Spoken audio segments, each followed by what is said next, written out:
一花一世界，一叶一如来。今天和大家分享的是，生气是拿别人的错误惩罚自己。关于生气的坏处，显而易见。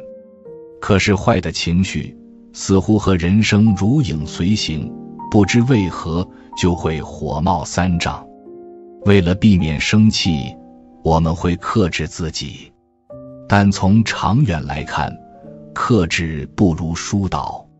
三国时期的诸葛亮才高八斗，不管遇到什么事情都能从容应对。从他的身上可以体现出一句话：你总是生气，是因为智慧不够。诸葛亮的文章中有6句话，若能学会，你就不会生气了。一，喜不可从有罪，怒不可杀无辜，人非圣贤，孰能无过？很多时候，我们要生气，是因为看到了对方的过错，还不可饶恕。因而，诸葛亮提出，不要因为自己高兴就放纵了有罪的人，不要因为自己生气就伤及无辜。怀着公正的态度去看人，你就会发现，事情的真相如何，我们就应该如何判断。在七擒孟获的典故里，有这样一句话：亮笑，纵使更战。面对扰乱蜀国的孟获，诸葛亮还能笑得出来，并且非常主动地沟通，可见他对以和为贵的道理看得很透，并且看到了孟获的骨子里是一个善良的人。保持理智的方法，一方面靠智慧多学习，一方面靠公正的判断。事情一开始，你就能判定结局了，就知道如何衡量了，自然就不会生气了。二，善战者不怒，善胜者不惧。善于打仗的人不会愤怒，能够取胜的人不会害怕。从这句话中可以发现一个词语，叫胜券在握。如果你身经百战，那么再次遇到战争就不会害怕了，并且胜利的概率增加了不少。一个人总是生气，是因为自己对生活的经验不足，做这件事觉得不对劲，做那件事也不对劲，气就冒出来了。把生活的过程当成积累经验的过程，你就有了不同的认知了。生气本身也是一种体验，生气多次之后，你也能找到不生气的经验。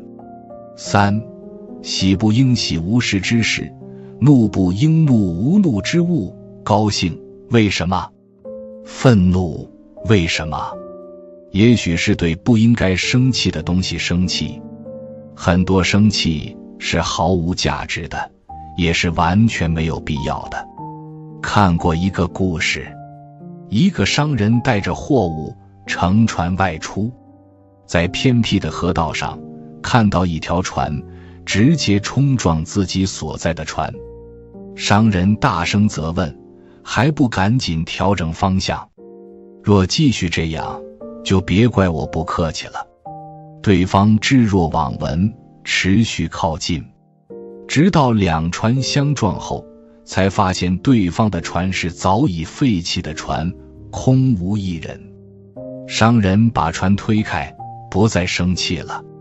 这就是空船理论，因为发现了真相，也没有可以生气的对象了，所以消气了。不明真相的人才是最可怕的人。我们在社会上混，会遇到很多事情，但是这些事情正在发生，并没有结束。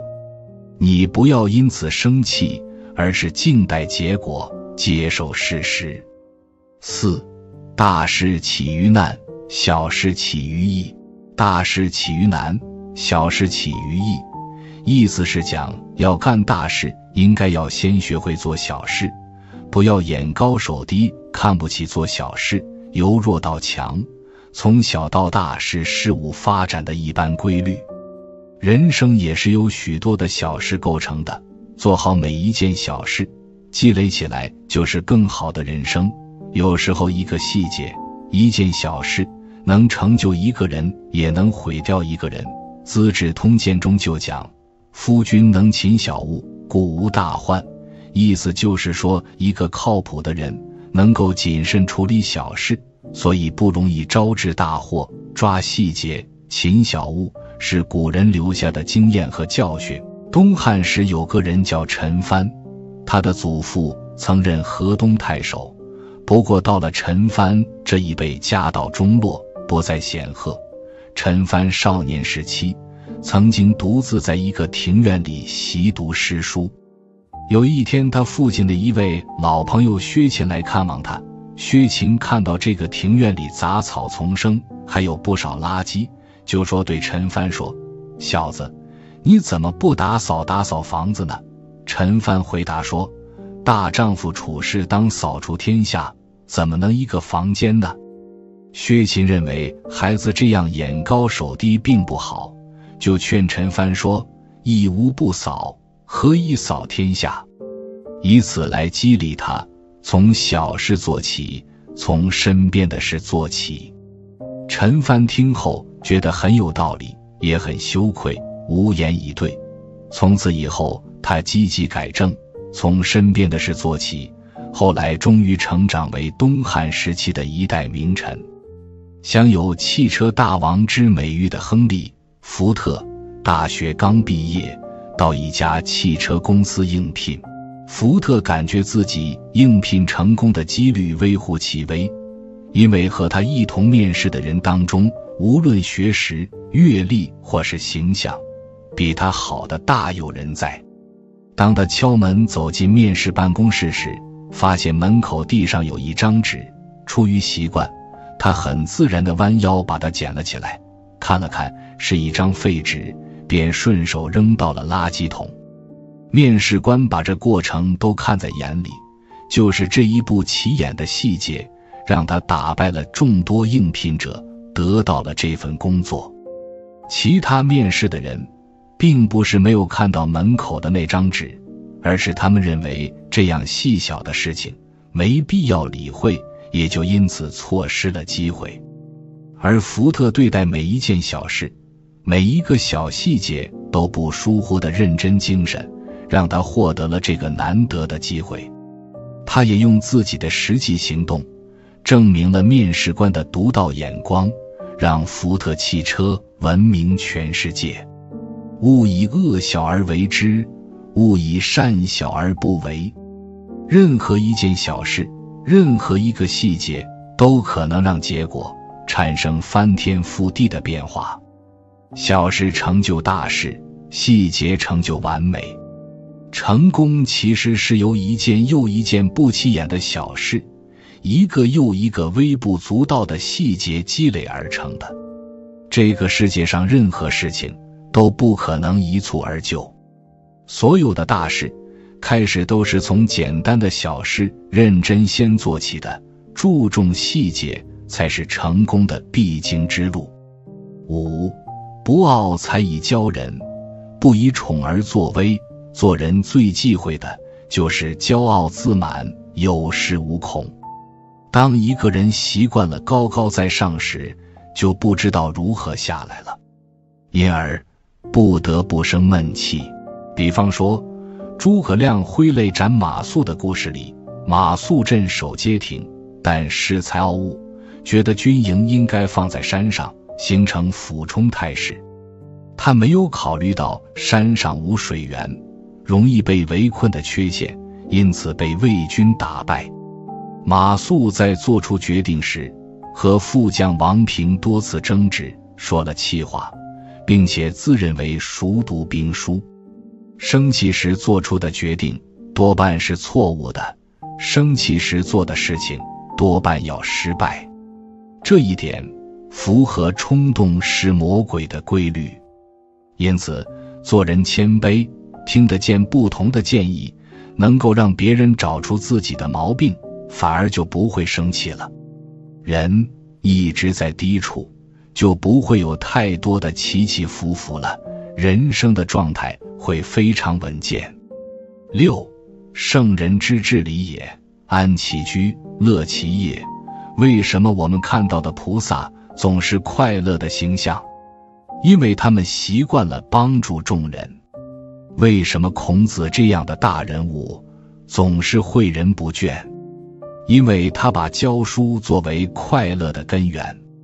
每个人都有烦恼，但是在你帮助别人之后，烦恼就会迅速消失。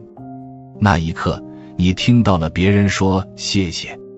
菜根谭里有这样一句话：待小人不难于言，而难于不恶。遇到小人，我们都不要和他结仇，而是要宽待他，积极地帮助他改过。如果能做到这一点，那么在你的眼里，压根就没有什么恶人了，都是可以携手同行的人。人与人交往，其初衷是为了进一步交流，增进感情，形成合作共赢的局面。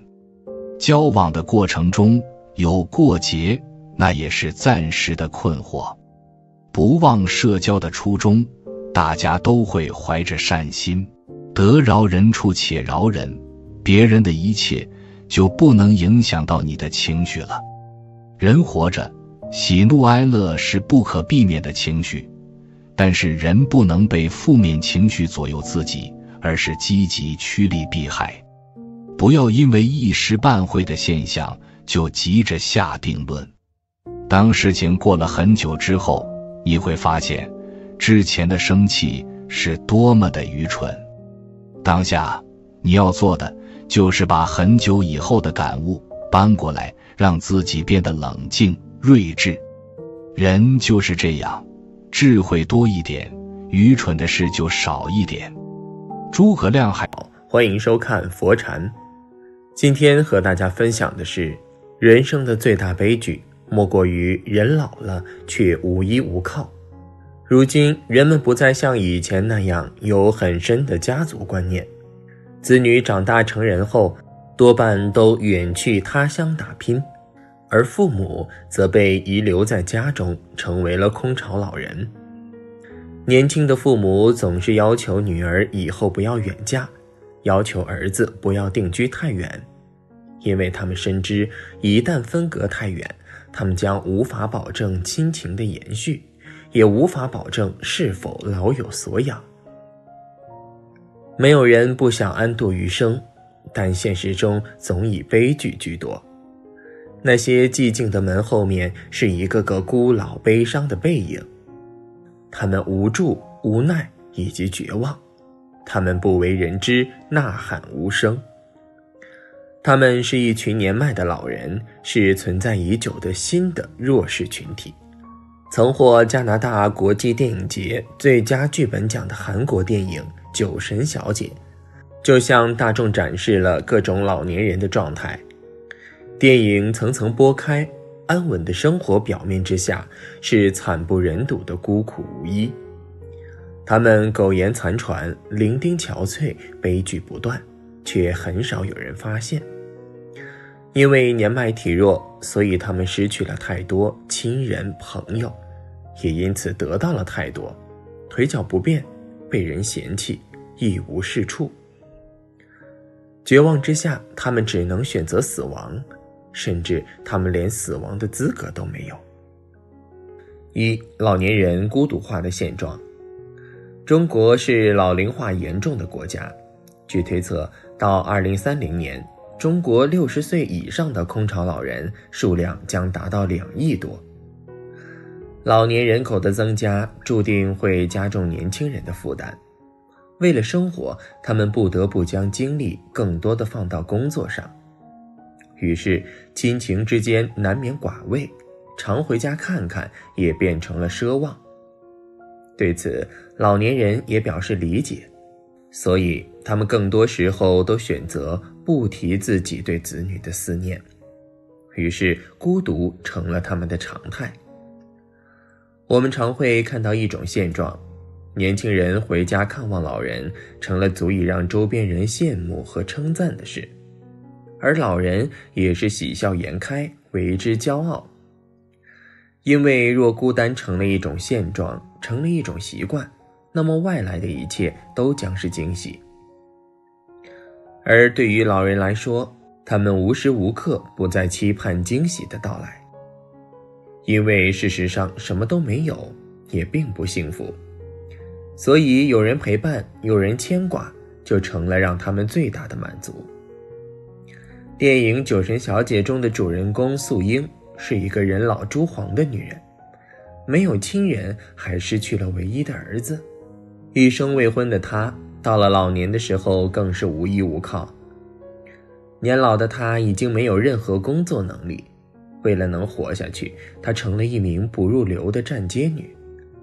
再加上年轻时候辗转流离，可以说悲惨占据了她的整个过去，则是她当下及将来的状态。这样的她，就连突然出现的陌生小孩民浩都能带给她足够的宽慰，让她找到生活的意义。这不是简单的幸福，这是讽刺。人到老年无依无靠的时候，只能靠无限降低期待来获取精神上的富有，这是整个环境的悲哀。如今社会的变化让人们的思想也发生了巨大的变化。以前的人都着急成家立业，而现在孑然一身，成了当今很多年轻人的想法。人们在感情上逐渐冷淡，年轻人从喜欢独居到决定不婚，没有爱人，没有子女，对老年的生活只打算存够一笔钱，以此了结余生。至于精神好像都不重要，毕竟年轻的时候已经够负荷了，老了只想坐在摇椅上慢慢摇。因为对结婚生子没有期待，对未来没有安全感，所以想杜绝一切发生。这样的想法看起来合情又合理，但却经不起考验。电影中素英的朋友钟秀，人到老年虽温饱不差，却患上了老年痴呆。毫无意外，没有亲人的他渐渐被世界抛弃，留下的他恍惚没有灵魂。在他的世界里，没有认知，没有时间，没有记忆，只有浑浊的眼睛里残留的最后一丝色彩。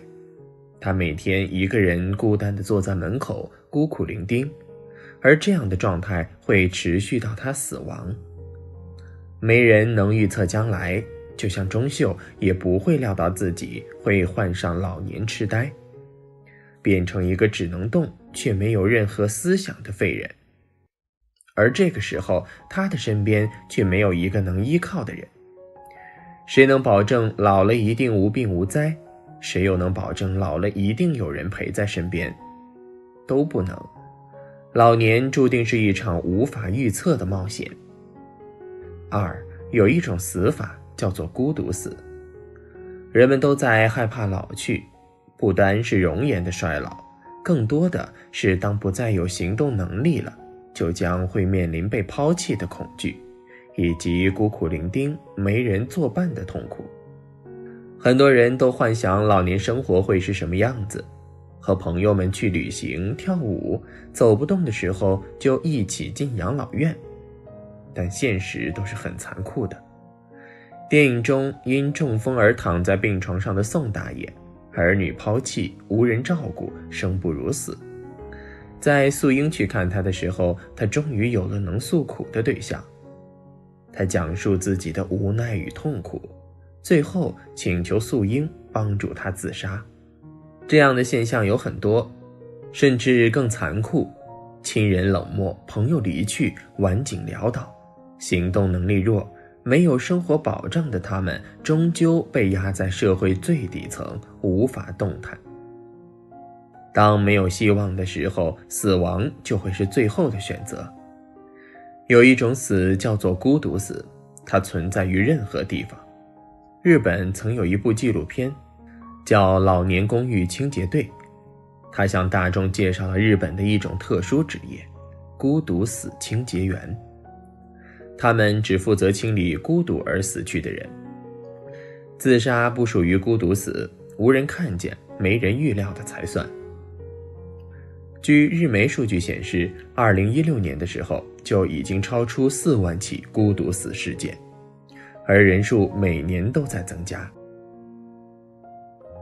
有从业15年的人员表示，人情淡薄的地区是孤独死的高热区，而这样的情况在中国也很普遍，尤其是偏远的农村地区。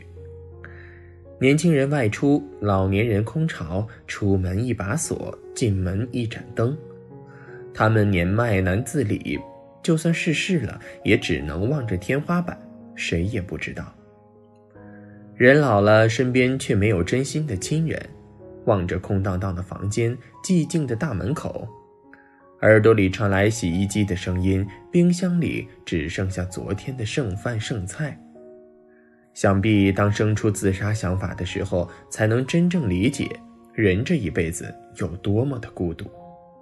到这儿，你是否已经想到了你老了以后的样子？3. 那些孤独老人的真实感受。素英的朋友在宇，妻子早逝，这让他痛苦万分。尽管有儿女，却因为工作常年不在身边，这让他与孤寡老人无异。面对这样的状况，他总有轻生的念头。最终，他还是吞服了大量安眠药，结束了生命。婚姻似乎并没有带给他多少保障，因为伴侣的离开，儿女的远离，让他重新回到了孤单。而他也一直陷入痛苦，终究没能出来。素英说，死去的人最洒脱，活着的人最痛苦。他总共参与了3个朋友的自杀，而自己却选择在监狱度过余生。是对生活仍然怀有希望吗？并不是，他是在忏悔，在祈祷，忏悔自己的双手杀了人，祈祷死去的人来世能幸福。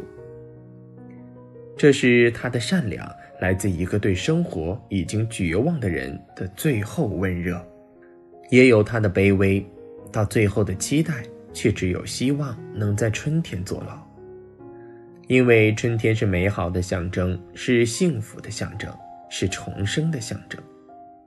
他将所有遗憾都幻想在春天能完成，而事实上到最后等待他的只有冬天。电影终究是电影，现实生活中绝大多数人都难以保持这种平常心，看待孤独中的绝望。可怕的不是什么都没有，而是日复一日，年复一年的挣扎无奈。广州有一个人，为了能更好地知道老家爷爷的生活状态，于是在家中客厅安了监控。本以为能用其他方式照顾老人家，但却看到了让他震惊的一幕。原来爷爷每天的生活如此枯燥与孤单，从凌晨开始多次起床上厕所，早晨吃完简单的早餐，出门闲逛，直到中午回家，没事就拿出酒一个人喝了起来，然后吃完早餐剩下的饭就回房休息，直到吃晚饭睡觉，接着第2天开始循环。有人评论说，老爷爷有这么多事做，很充实啊。可是如果当你回家只有你一个人，吃饭是一个人，喝酒是一个人，睡觉起来也只有一个人，然后每一天都是相同情况的时候，你还会觉得有事儿干就是充实吗？很多年轻人都是这么想的，认为给了老人钱就是尽孝了，却都忘了老人翘首以盼时，眼中充满了期待与卑微。在海明威的著名小说《老人与海》里，有这样一句形容老渔夫的话：上了年纪的人特别怕孤单，可打鱼的总有一个人独处的时候。被生活压弯脊背的老渔夫，在面对孤独的时候，他既是承认的，又是惧怕的。在他的生活中，除了打鱼，他什么也没能做，也就是不断地坚持打鱼，才能让他短暂拥有激情，才能让他短暂地忘记孤独。而日复一日的循环，看似转移了注意力，实则是在麻痹自己。因为他明白自己是孤独的，却又没办法逃离孤独。所以都说孤独越来越年轻化，但真正的孤独却从来没在老年人中消失过。素英在面对记录人员的采访时也表示，她的过去充满了贫穷与自甘堕落，而自己也没有什么好解释的，因为从来没有拥有过，所以一切都显得很空虚与麻木。